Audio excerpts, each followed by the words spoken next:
Lily Sparks, and I'm the founder and CEO of Afterglow. Let me share my screen and make sure that works. Okay, right. Let's not start the timer until you share it. So we'll wait for you to share your screen, and then I'll start the timer. I will just briefly introduce Afterglow, however. Afterglow is a subscription service that merges porn and sexual education in a very unique edutainment platform. So that's what Afterglow is. All right, are you ready, Lily? I'm ready, and I just wanted to say how exciting it is to be pitching in front of a sex tech audience. This is not my normal audience, and I'm really happy to be here. So Afterglow is a sexual learning platform, and our goal is to become the #1 brand in sexual wellness. I want you to think about where you learned about sex. And hold on, I think I'm having some technical difficulties here. Chances are it was some combination of, sex ed in school, trial and error, and most likely porn. Porn was ranked the most helpful information about how to have sex. And that's really the problem that Afterglow is trying to fix. And how we do that is we have a holistic solution that includes erotic video, that includes guided masturbations and other erotic exercises. And our whole mission is to make sex fun. We don't want to make, having sex feel like work or like sex ed. Our key insight on kind of winning the sexual wellness market is to meet people where they're at. And where they're at is erotic video. 73% of people have watched porn within the past 6 months. And 1 in 3 Google searches are about sex. So people want these resources. They're really dying to get this information, but there's just nowhere out there that they can trust. As you guys all know, sexual wellness market is huge. And our mission is to kind of convert porn users to Afterglow, to sexual wellness.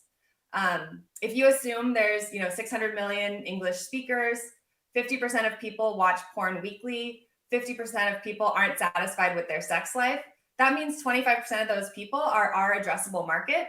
Our solution is a subscription service that costs $15 a month. That's a $30 billion a year opportunity, which is huge. And that's just on our content platform. We have an amazing invested core customer. They're already telling us that their sex life is getting better from using Afterglow. We've only been in the market for 4 months, and we're already at 100K of run rate, and we're seeing 20% month-over-month growth with great retention scores.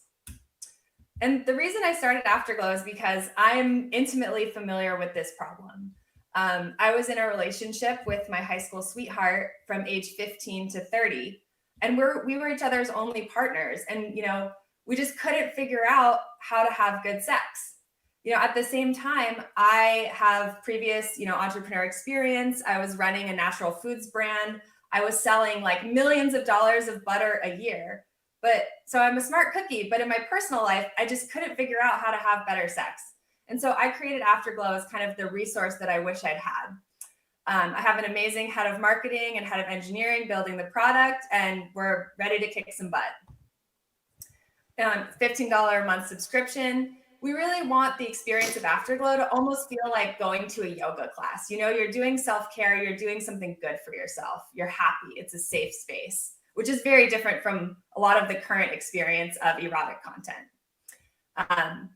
And we believe that our vision is to become the #1 brand in sexual wellness. So once we become the trusted resource for sex, there's so many ways to then monetize that audience through products, through events, through upselling. We have some amazing investors already that have helped us. We've raised a $750K pre-seed round, but we're always open to conversations and would love to talk with people.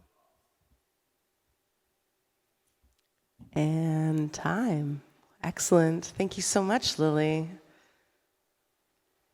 Right, so we'll turn it over for our 5 minutes, and I will reset, and we are ready to go. Take it away. Thank you, Lily. I have 2 quick questions.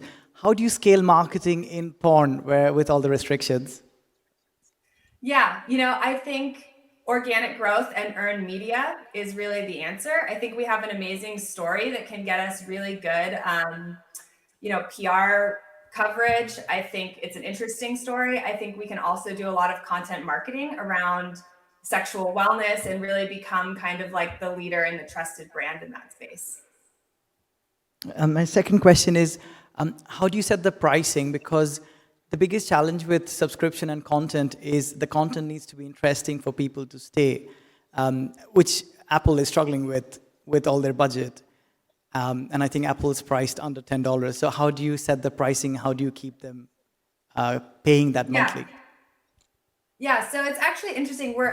Since we're so early on, as a limited time thing, we're actually planning to switch to a pay what you want model to kind of see what customers' willingness to pay is and to improve our product and really prove that we've got product market fit. And I think that people are willing to pay. I think when we make the psychological comparison to something like a yoga class and like an active self-care, that people are willing to pay for that.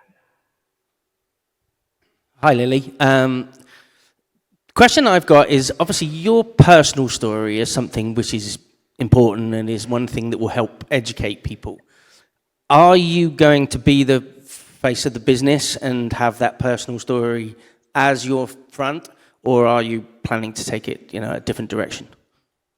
Yeah, I think I definitely want my personal, that's why I started this. So it's part of who Afterglow is. It's part of who we are. I've frequently been on podcasts, which are often like the most downloaded episode of the podcast because this is a topic people want to talk about.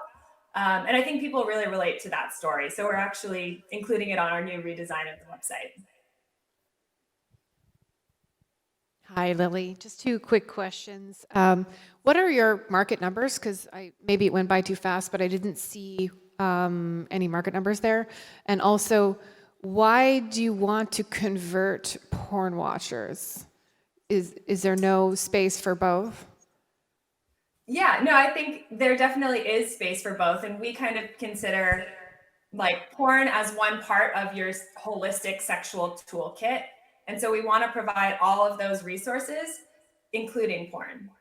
When you said market numbers, are you talking about like the size of the market, or are you talking about like where we are in terms of traction?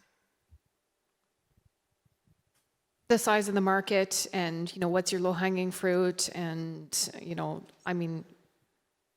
where you're at with all of that. Yeah. So, you guys are all familiar with the stats on like the whole sexual wellness market as a whole. The way I like to think of the market is like, who are the customers that we can acquire? And that was the thing that like started with the 600 million English speakers.